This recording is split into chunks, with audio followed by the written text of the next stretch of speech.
மூன்றாம் உலகப் போர் வாசலில் நிற்கும் உலகம். ஈரானை வீழ்த்த அணுகுண்டை கையில் எடுக்கும் இஸ்ரேல், அமெரிக்கா. மத்திய கிழக்கில் மீண்டும் ஒரு போர் மேகம் சூழ்ந்திருக்கிறது. சனிக்கிழமை நள்ளிரவு ஈரான் நடத்திய ஏவுகணை தாக்குதல்கள் உலக நாடுகளை பதற்றத்தில் உச்சத்துக்கே கொண்டு சென்றுள்ளன. குறிப்பாக இஸ்ரேலின் டிமோனா மற்றும் ஆரத் ஆகிய பகுதிகளை இலக்கு வைத்து ஈரான் நடத்திய இந்த தாக்குதல் இதுவரை இல்லாத அளவிற்கான ஒரு நேரடி மோதலாக பார்க்கப்படுகிறது. இஸ்ரேலின் தெற்கு பகுதியில் உள்ள நேகவ் அணு ஆராய்ச்சி மையத்திற்கு மிக அருகிலேயே இந்த ஏவுகணை விழுந்துள்ளது.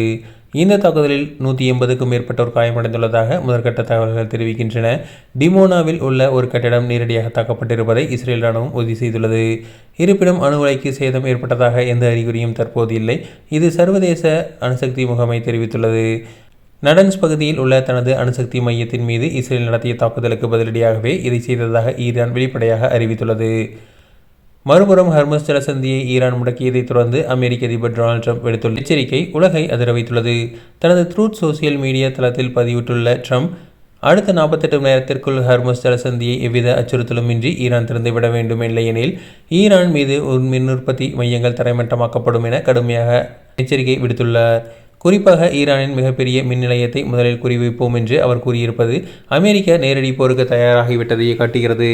இதனால் கச்சா எண்ணெய் ஒரு பீப்பாய்க்கு $112 தாண்டியுள்ளது.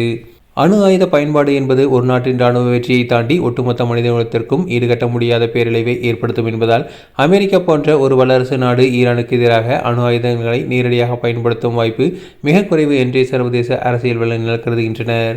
இருப்பினும் தற்போதைய பதற்றமான சூழலில் ட்ரம்ப் எடுத்துள்ள முழுமையாக அளிப்போம் என்ற எச்சரிக்கை மற்றும் ஹர்முஸ் ஜலசந்தி முடக்கம் ஆகியவை உலக பொருளாதாரத்தின் நிலைகுலைய செய்துள்ளன. ஒருவேளை போர் மூண்டால் அமெரிக்கா தனது நவீன ரக மரபுசார் ஏவுகணைகள் மற்றும் பங்கர் பஸ்டர் எனப்படும் நிலத்தடி இலக்குகளை தாக்கும் குண்டுகள் மூலம் ஈரானின் அணுசக்தி மற்றும் மின் உற்பத்தி நிலையங்களை முடக்கவே முன்னுரிமை அளிக்கும். அணு ஆயுதத்தை பயன்படுத்துவது என்பது பரஸ்பரம் உறுதி செய்யப்பட்ட அழிவு என்ற கொள்கையின்படி ஈரான் மற்றும் அதன் நட்பு நாடுகள் கடுமையான பதிலடிக்கு வழிவகுப்பதோடு ரஷ்யா மற்றும் சீனா போன்ற நாடுகளை நேரடியாக போருக்கு இழுத்து அது ஒரு மூன்றாம் உலகப் போராகவும் அணு ஆயுத பேரழிவாகவும் மாறக்கூடும்.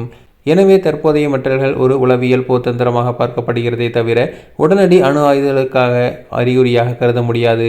ஆனால் ஒரு சிறிய தவறு கூட நிலைமையை விபரீதமாக மாற்ற வாய்ப்புள்ளது.